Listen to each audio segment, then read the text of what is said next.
Oi, o objetivo dos dois últimos vídeos da semana de regressão vai ser a gente generalizar a regressão polinomial que a gente estava fazendo.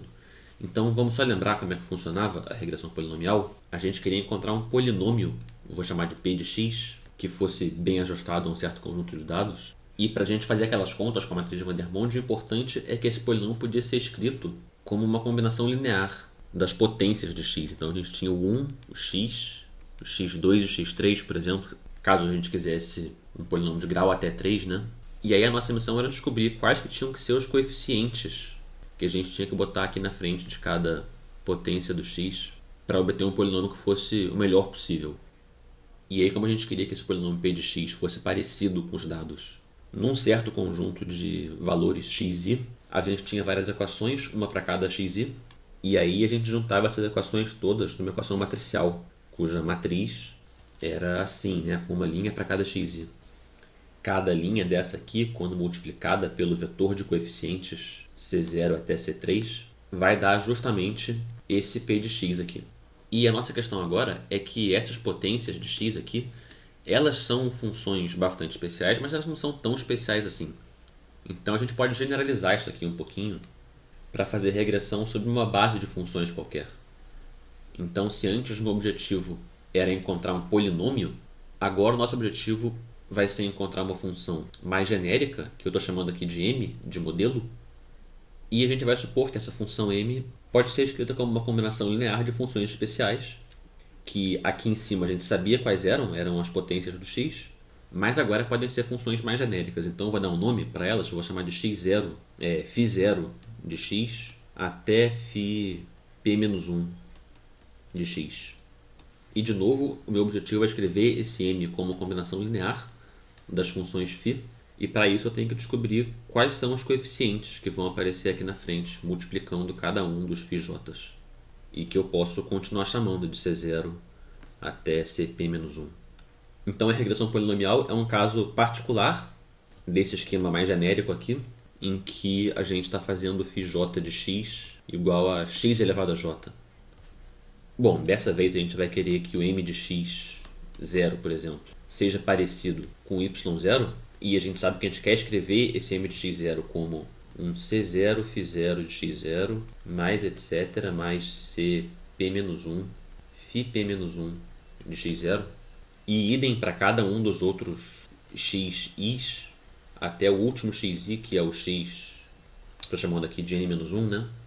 Que tem que ser parecido com yn-1, e que eu quero escrever como sendo uma combinação linear do φ0 de xn-1 até o φp-1 de xn-1.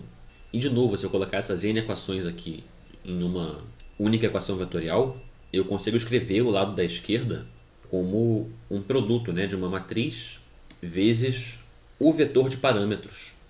E essa matriz vai ser feita desses coeficientes aqui, que são φ0 de x0 até φp-1 de x0 na primeira linha. Aí em cada linha o φ0 de xi até o φp-1 de xi, e termina no φ0 de xn-1 indo até o φp-1 de xn-1. E aí isso aqui, eu vou chegar um pouquinho para cá, vezes o vetor de coeficientes, que é de C0 até Cp-1, é o que a gente quer que seja parecido com os y's. Então esse aqui é o problema de mínimos quadrados que a gente quer resolver. E resta agora uma pergunta, que é o que a gente precisa assumir dessas funções φ aqui. Até porque não é razoável esperar que qualquer conjunto de funções φ que eu escolha vai dar um resultado razoável, né?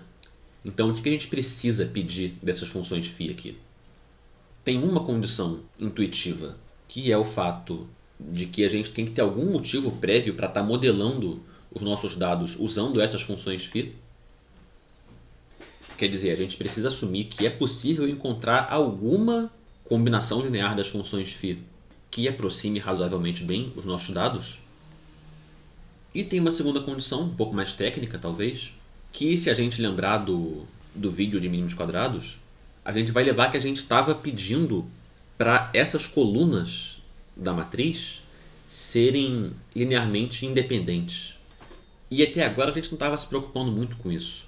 Porque uma coisa que talvez esteja clara para quem já fez o teste da semana 7 é que essas funções aqui, as potências do x, elas são especiais no sentido de que essas colunas sempre vão ser linearmente independentes.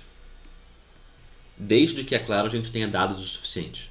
Quer dizer, se essa matriz tiver pelo menos tantas linhas quanto colunas, quer dizer, pelo menos tantos pontos de dados quanto parâmetros para ajustar, então com certeza as colunas vão ser linearmente independentes. Isso é uma propriedade muito confortável dessas funções aqui. Mas a partir do momento que a gente começar a usar funções completamente arbitrárias, isso pode deixar de ser verdade, mesmo que as funções em si, num certo sentido, sejam linearmente independentes. Então, para dar um exemplo, vamos pensar nas funções φ0 de x igual a 1. Em geral é útil ter uma função constante, porque isso permite a gente transladar o nosso modelo para cima e para baixo. Mas o exemplo era φ0 igual a 1, φ1 de x igual ao seno de x e φ2 de x igual ao cosseno de x.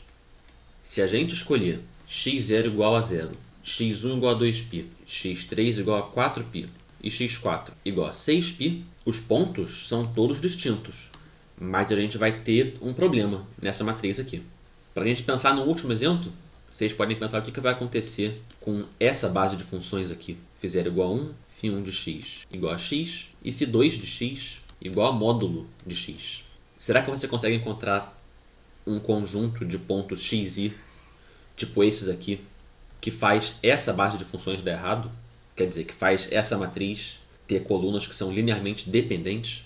E será que você consegue descobrir qual que é a condição, o que você precisa exigir desse conjunto de pontos aqui para que a matriz correspondente, usando essa base de funções, tenha colunas linearmente independentes? A gente precisa que essa matriz, que é feita das funções da nossa base e dos pontos que a gente escolheu, que eles juntamente satisfaçam essa condição de independência linear para garantir a unicidade, como a gente comentou aqui, da solução dos mínimos quadrados. O que a gente pode pensar como sendo uma condição complementar àquela primeira condição de existência que a gente tinha falado, de que a gente precisa assumir que faz sentido tentar modelar os dados usando essa base de funções. Ou seja, que de fato existe uma combinação linear dessa base de funções que seja parecida com os dados.